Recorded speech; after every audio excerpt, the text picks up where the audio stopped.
Yo tengo que estar pendiente de eso. Si no, no me sube al portal. Retomamos. Decía entonces que perdí un poquito la idea, pero ya me ubico. Decía yo entonces que el negligente hacía algo que la prudencia le aconsejaba siempre no hacer, pero el imprudente iba a realizar ese algo que las reglas de la prudencia le aconsejaban que no hiciera, y sin embargo lo hace. Partiendo de este punto, se puede afirmar que tanto la impericia como la inobservancia de los reglamentos no son más que casos de negligencia o imprudencia. Negligencia e imprudencia, siendo que todos pueden reducirse a la propia imprudencia.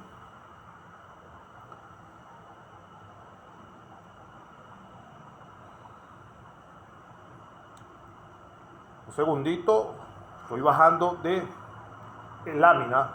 Si les hago silencio es porque para ir pasándole las láminas. Ahora bien, la lesión al deber objetivo de cuidado, para definirla, nos vamos a referir directamente al injusto de la acción. Mediante la prohibición penal de comportamientos imprudentes, se busca evitar la realización, por supuesto, de acciones que conduzcan a la lección de bienes jurídicos. Entonces, en este caso, ¿cuál va a ser el bien jurídico leccionado? La vida. De manera tal que la esencia del delito como tal va a resultar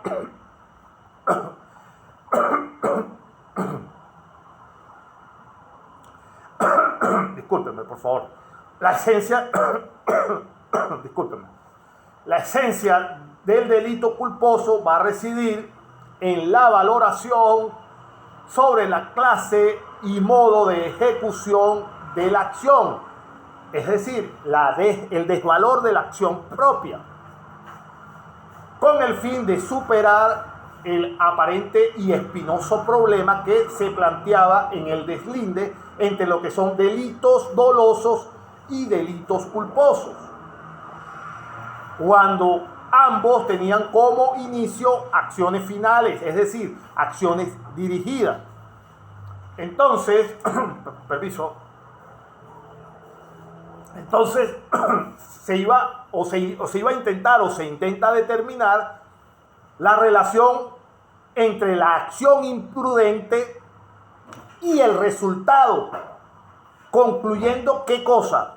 El núcleo del tipo del injusto del delito imprudente, que iba a consistir en la divergencia entre la acción realmente realizada y la que debería de haber sido realizada en virtud del deber de cuidado que objetivamente era necesario realizar. En ese orden de ideas, podemos decir, por consiguiente, el tipo objetivo del hecho punible culposo incluye una acción descuidada referida al bien jurídico perjudicado. Entonces, las reglas del cuidado necesarias para completar el tipo de injusto resultan un indicador, aunque por supuesto no va a ser el único, pero indica un indicador, al igual que la previsibilidad, para brindar al intérprete judicial, al juez, de las herramientas básicas para completar el tipo. Por ejemplo, el conductor experimentado, las reglas del comportamiento en actividades profesionales regladas, los médicos, los enfermeros, los ingenieros tienen una cierta regla de comportamiento, todas estas personas que deben resguardar en cuanto al uso o a la aplicación o al accionar de sus actividades, tienen que tener un comportamiento normado, reglado, que no deben descuidar. Al descuidar en su accionar ese comportamiento, se va a poder establecer, de acuerdo a la conducta que ellos asuman, determinar el tipo, a ver si están en curso o no del delito. Entonces, permiten establecer el cuidado objetivo que en el caso concreto deberá guiar el autor en miras de ¿qué? De evitar el resultado lesivo al bien jurídico. Solo se puede lograr el contenido del cuidado objetivo para el caso individual.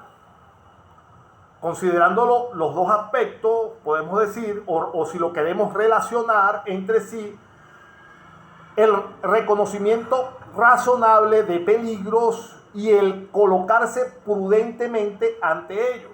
Entonces, el deber de cuidado va a ser entonces objetivo, porque no es otra cosa que una conducta, por eso es que es objetivo. El deber de cuidado es objetivo porque no es otra cosa que una conducta modelo o una conducta rectora que se va a sustentar sobre la imagen generalizada de ¿qué cosa? Del hombre prudente, del hombre inteligente, del hombre previsor, de la persona diligente, y nutre su contenido del ámbito de la relación que se le injerta el obrar. Consecuentemente, entonces, se va a sostener que el deber de cuidado es un deber intelectivo general y que no va a estar orientado de forma inmediata al ordenamiento.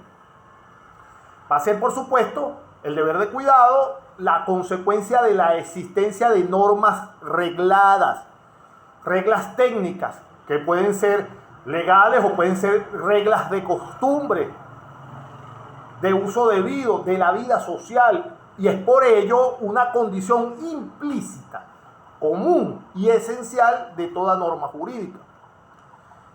Entonces, entre la acción contraria al deber de cuidado y el resultado debe verificarse una relación causal que establezca que el resultado va a ser el producto de la acción misma.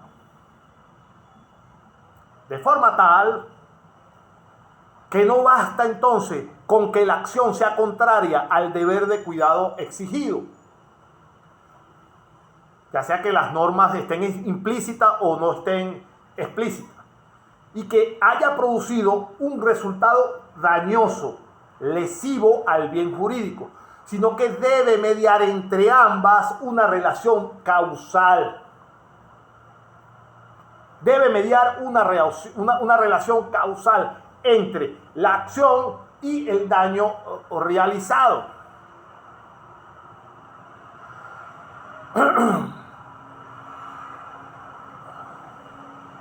En ese sentido, pasemos al tipo subjetivo entonces, a describirlo mejor.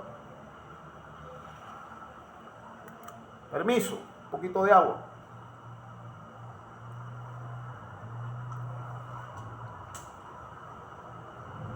Se va a indicar que en los delitos culposos o en los delitos imprudentes existen requerimientos objetivos y subjetivos. No puede equipararse a la misma estructura del tipo doloso. Ojo, creo que tienen que mantener siempre expectantes, atentos, que no pueden equiparar un delito con otro. Ya durante esta hora que tenemos conversando, ya deben saber que existe una diferencia entre uno y otro, lógicamente. Para determinar aspectos que hacen al tipo culposo objetivo, como ser la violación al deber de cuidado, ¿qué es lo que necesitamos saber? Resulta necesario referirse a aspectos del tipo subjetivo. ¿Como qué? Como la finalidad y la previsibilidad del resultado. Siguiendo ello, se afirma que al tipo subjetivo culposo van a pertenecer la voluntad de realizar la conducta final, de que se trate con los medios elegidos y en su aspecto intelectual y hasta cognitivo. La posibilidad de ¿qué? De conocer el peligro que la conducta crea en los bienes jurídicos ajenos y tener la capacidad, por supuesto, de prever ese resultado conforme a ese conocimiento. Si no existe la posibilidad subjetiva de ese conocimiento, la conducta sería entonces atípica. Repito, la voluntad de realizar la conducta final, de que se trate con los medios elegidos y en todos sus aspectos, debe tener el aspecto intelectual, debe constar con el aspecto cognoscitivo, la posibilidad exacta de conocer el peligro, verdaderamente el peligro que la conducta que se asuma va a crear en los bienes jurídicos ajenos y de prever ese resultado conforme a ese conocimiento. Si no existen estos elementos, la subjetividad de la conducta será atípica. Entonces, se señala que la atipicidad subjetiva en la culpa puede resultar por dos razones. La primera, que el resultado esté mucho más allá de la capacidad de previsión, o sea, lo que se conoce como una ignorancia invencible. O que por el otro lado, el sujeto esté en una situación de error de tipo invencible. Se afirma entonces que en un caso de error de tipo invencible, es el propio individuo que conduce por ejemplo, por una carretera normal, una carretera de montaña.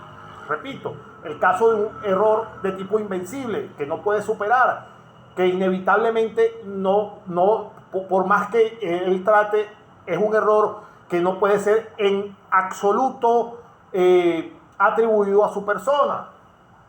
Por eso es que se le conoce, disculpen, como un error invencible.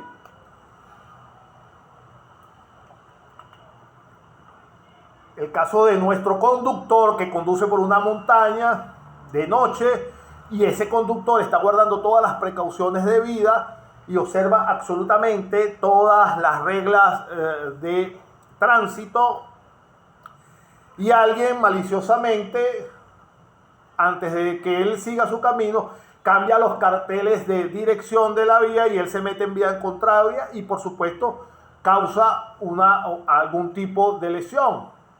Estamos en presencia, por supuesto, de un error invencible. Cualquier cosa que suceda a partir de eso no puede ser atribuido ni responsabilidad de la persona. Entonces, en cuanto al tipo subjetivo, se afirma que todo tipo de imprudencia en el tipo objetivo se contiene un conjunto de circunstancias que están asociadas normativamente con esa producción causal, conforme a la cual se han seleccionado los factores de riesgo, constitutivos ¿de qué? Del tipo de imprudencia. Y se ha realizado el tipo objetivo de imprudencia. Entonces, en la medida de que el autor se representó el acto, llamemos entonces a esa representación del acto el tipo subjetivo e imprudencia, aquellos factores de riesgo tipo objetivo que conforme a la ley causal pertinente desembocaron en qué cosa, en el resultado. El tipo de imprudencia se da completo, es decir, va a existir una congruencia entre la infracción del deber de cuidado y el causado resultado.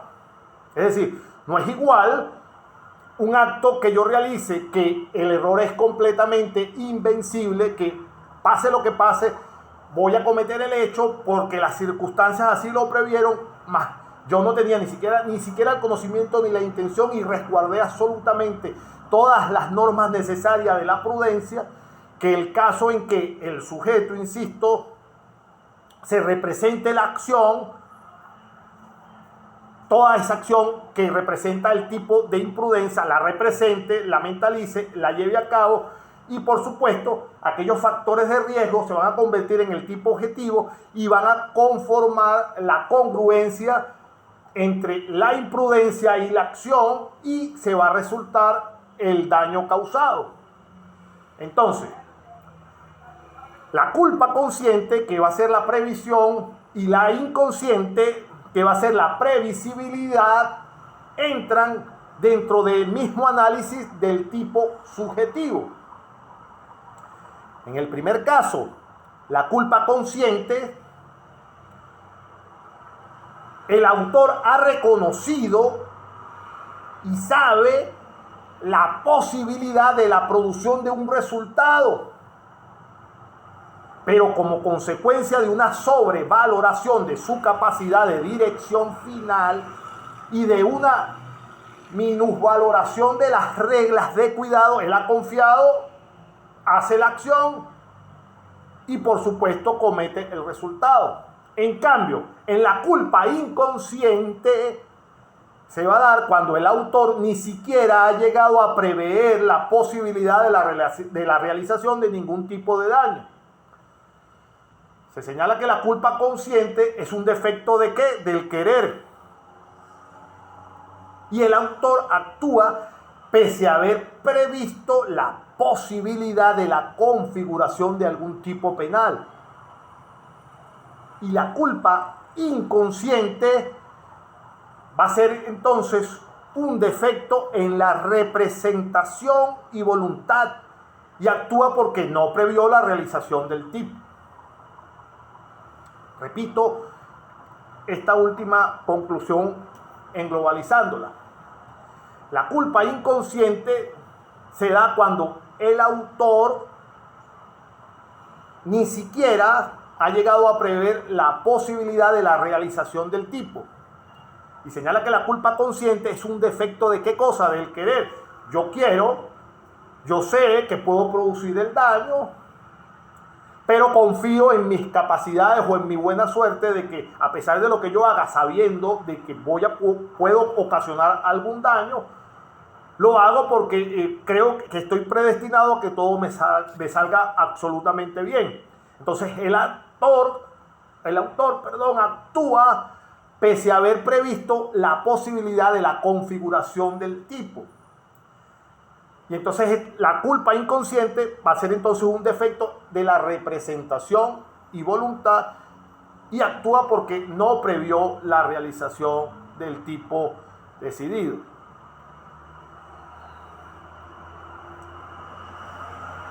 En ese punto caemos entonces en la antijuricidad, detallando exactamente la culpa. Caemos entonces en la antijuricidad, que es, discúlpenme, es la constatación o verificación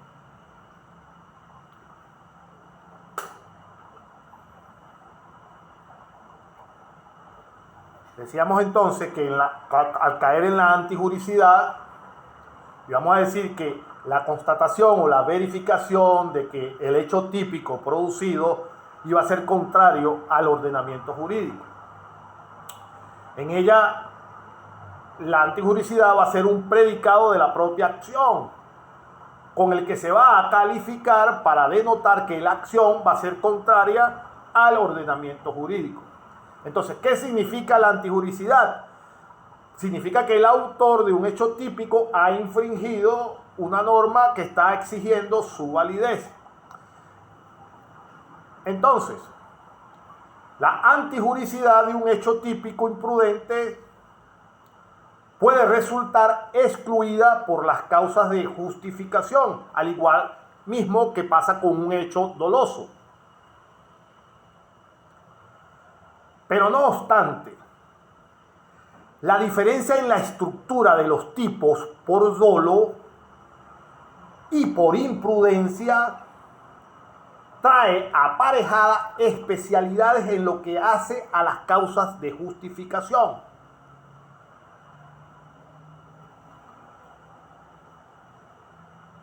El desarrollo de nuevas técnicas beneficiosas en lo que corresponde al aspecto social, como la medicina,